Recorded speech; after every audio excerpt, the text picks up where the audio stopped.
wọ́n ti wá bẹ́ẹ̀ ti pẹ́ senior man yẹn bẹ́ẹ̀ o ti pẹ́ bẹ́ẹ̀ wọ́n ti pẹ́ bẹ́ẹ̀ mo ti wá jọ yín báyìí wàá ṣe ní brọ́dà mi ọlọ́run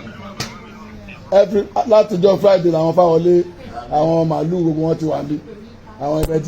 ti Friday tó ti sìnkú gbọ̀ngàn ojoojúmọ́ mo dẹ̀ wọ́n kọ́ iṣẹ́ ọwọ́ ẹ̀ ni mo mọ̀ na wo máa onídìí tó ń ṣe lọ́hùn yẹn ìyẹn wà very important wọ́n bá ti mú yẹn lẹ̀ ní kókó wọ́n má ṣe bí wèrè tó ṣe ń jọ sí o wọ́n mú lẹ́sìn ní o wọ́n má gbé pé o mo mọ̀ pé iṣẹ́ owó ẹni bí ṣe ń ráwọn fáwọlé everyday àní mo ti mọ̀ pé olóyè yìí ló ní kọ́ wá jókòó sí i mo ti mọ̀ pé iṣẹ́ owó ẹni mo appreciate gan